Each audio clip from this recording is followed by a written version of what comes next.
The healing brush in Photoshop offers more control than the spot healing brush because you can choose where to sample the image data from, which is often very important when you're removing objects from a scene.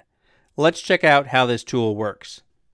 In order to keep my retouching on a separate layer, I'm going to make a copy of the background layer by using the shortcut of Command-J on a Mac or Control-J on Windows.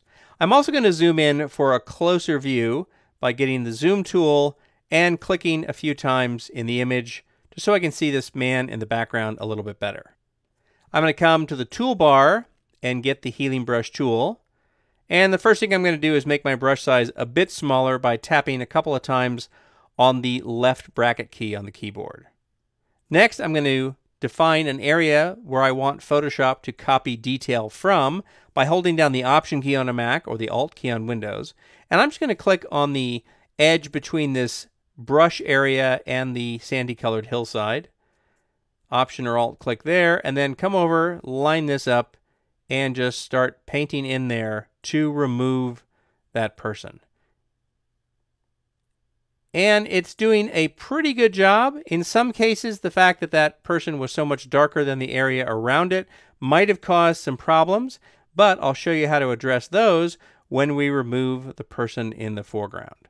So, apropos that, let me hold down the space bar to get the grabber hand, and let me move the image over so we can see that person in the foreground.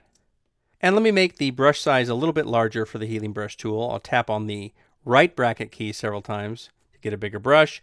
And I'm going to hold down the Option key on Mac or the Alt key on Windows and sample from the path. Clicking there to sample on the path.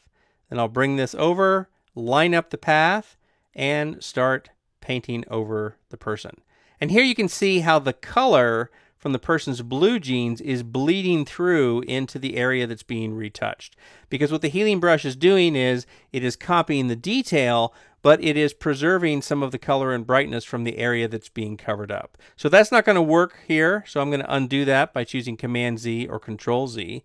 And let me show you an interesting little technique that can sometimes help with situations like this. I'm going to come over to the toolbar and get the brush tool.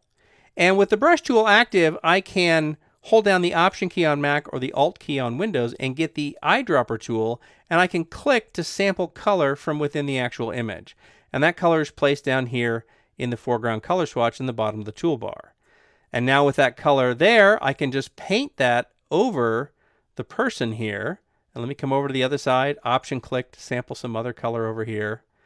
And even though this looks, really bad and flat color, not photographic at all, when I come back over this with the healing brush tool, it's going to work out very well to make a much better blend where the color of that person's clothing is not coming through and bleeding through the image details that I am copying with the healing brush. So, that looks good for now.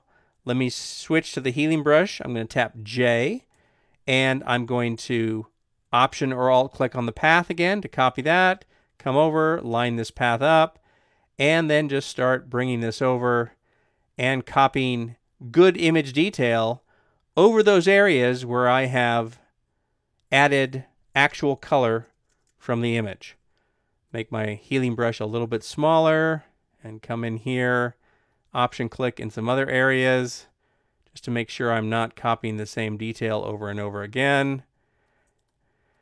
And this is actually working out pretty well. Let's come down to the bottom part here and blend that in.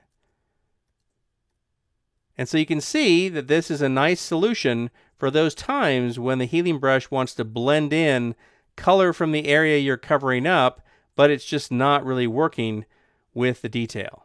Let me press Command-0 to go back and fit the image on screen, and that's looking pretty good.